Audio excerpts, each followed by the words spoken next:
Greetings and welcome to the Modern Alchemist channel. I'm Aubrey Forrest, the Modern Alchemist, and this is Alchemy Journal, where you and I stay in touch and I kind of bring you up to speed on what's going on or some ideas I've had.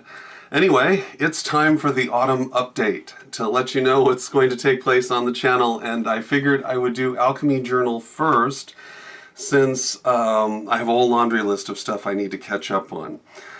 First off, I want to thank all of you who have written to me. You guys are the best. A lot of you ask some very, very complex questions, so I'll get to those as I can. Many of you have written to me regarding the Modern Alchemist podcast relative to magic mushrooms and stuff like that.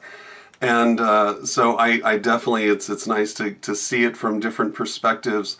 And the thing that actually has impressed me the most is the degree of maturity of the people here on this channel. It is just great. This is the community I'm seeking to build here together with you. I want us to consider all of us here. There's 2,000 plus of us now, and it just grows daily. But I want all of us to consider ourselves as members of a community. We may not necessarily be of like mind, but all of us have valuable contributions and insights relative to the esoteric and alchemy and magic. So, with that said, I apologize for the lengthy delay throughout the month of September. I had a couple medical problems dealt with, and I feel much better and I'm healthier. However, as often is the case, they put you on steroids and stuff, right, to get ready for certain operations. And one of them had to do with clearing my airway in my head. You'll notice I probably sound a little better. I can breathe now, quite well. It was horrible. I'd get sick and then suddenly it was like I couldn't breathe at all. So this was, every bit of it was worth it. And then following that, I had a correction on my stomach where I had torn a muscle and had to have that repaired. And two of those back to back kind of take their wind out of you, so there's that. But I'm back and I'm feeling much better, and so we have a whole list of stuff to talk about here. Let's see, as part of that, like I said, I've packed on an extra 20 pounds, it turns out. And so I am putting out a 20-pound challenge to all of my viewers out there who want to take this banner up with me. I'll lead the charge and exhibit excellent behavior. And by that I mean that I commit to begin walking regularly 3 miles a day. I used to do even more than that, and I've already started this, so these commitments are very simple. And also that it's sensible eating. Right, and by sensible, there's a really easy way, by a real great trick, a hack to your food that helped me out a high degree. And it was simply, if you just eliminate everything in your diet that has high fructose corn syrup, you're going to cut out this huge swath. I mean, it's literally like this massive section of everything that you thought you could eat. If you pull high fructose corn syrup out, you'll find, one, you'll feel a whole lot better, and two, the weight loss becomes much easier because you're not actually fighting this horrible treadmill. If you want to know more about high fructose corn syrup, here, check out my link on Zen Master Hubba Bubba, and it talks about sugar, and specifically we've got doctors from Caltech and stuff, or University of California, I think is the video, and they're talking about, and these are dietitians and stuff, people that you should listen to.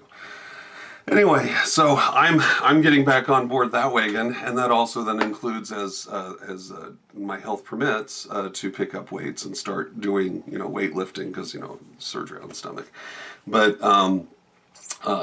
with all that said, I'm calling out to all of you. I figure if we start putting our consciousness together, we can all in the middle of the holiday season. I've done this before. That's why I know it can be done.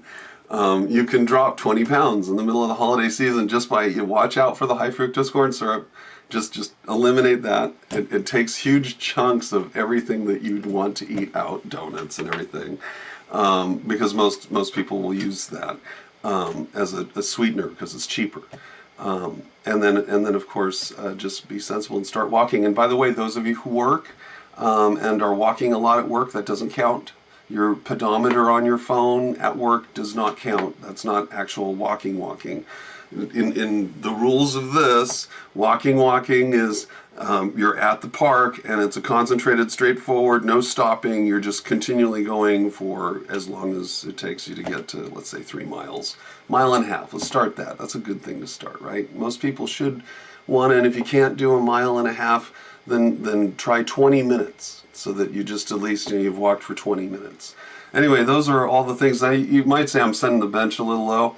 It's because I understand what it's like to work with a disability, and that sometimes the steps can be a little shorter, but at least you're taking steps. So with that said, there's that. So that's the 20-pound challenge, and I'm putting it out. And so I'm hoping, my goal is by the new year that I'll lose 20 pounds, and I don't want to put my weight up. Let's just say that I weigh enough to be a professional wrestler. And I probably should not weigh quite that much. So we'll go from that point there. All right, enough of that.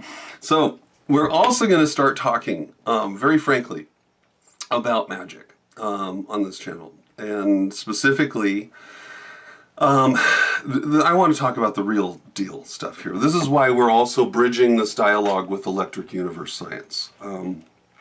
This is why any true magician is a cognitive scientist, and this means that we're putting a line here, folks, not in the sand. This is in granite. This is a big hard line, and that means that magical thinking, when we talk about magic, not really a good thing, So we're not going to be discussing fairies or gods unless the discussion of gods is relating specifically to a body in the heavens that we can actually put our eyeballs on, like the sun or Jupiter or Saturn, or the moon.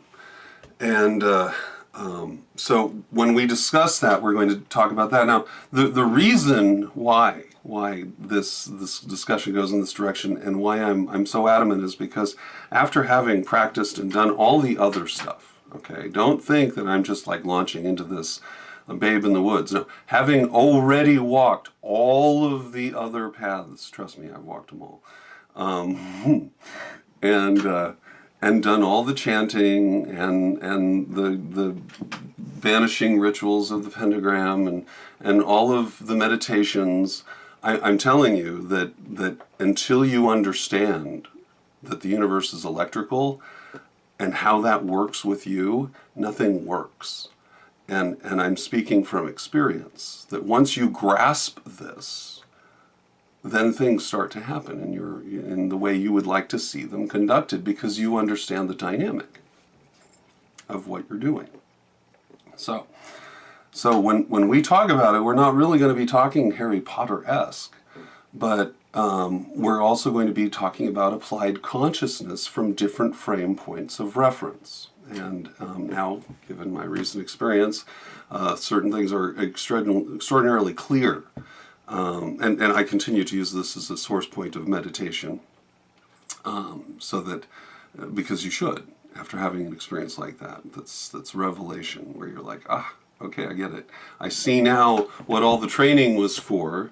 The training is to handle different frames of reference. And so we're going to talk about magic in terms of frames of reference. And by that I mean magic in terms of, others might use the term dimensions. But for me,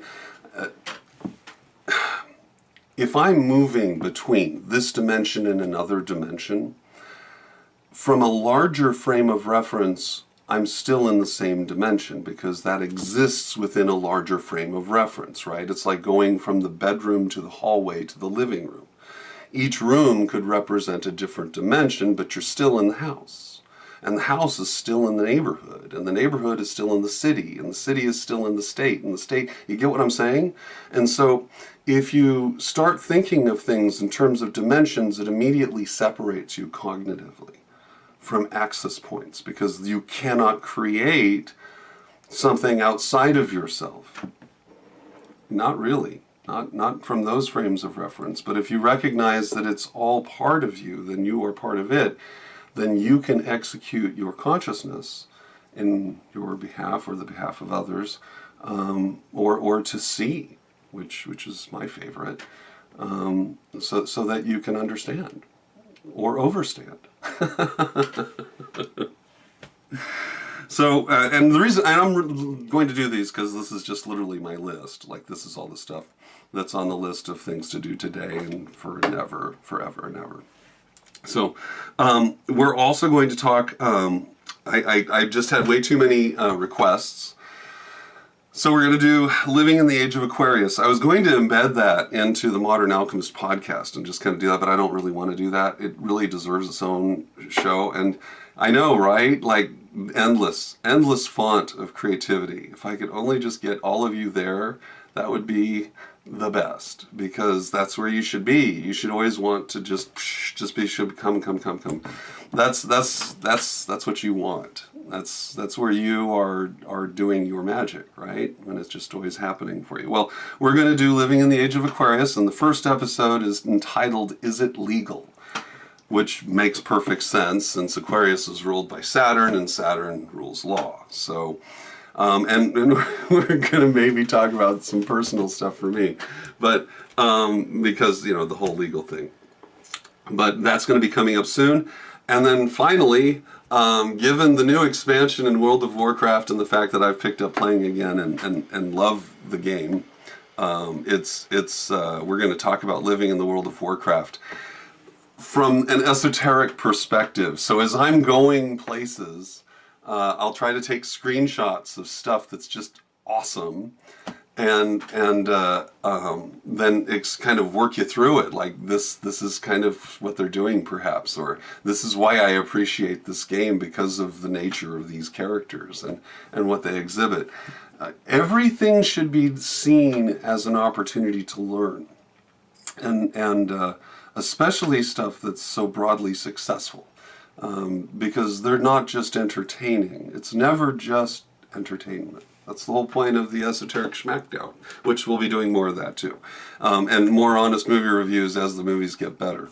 I was going to do one for The Magnificent Seven, because obviously it's Astrotheology 101 right there, but I went and saw the movie and I wasn't super impressed much.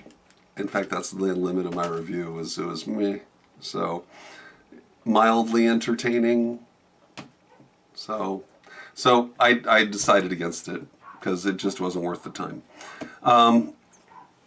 And we're also going to be doing Making Music Mystical.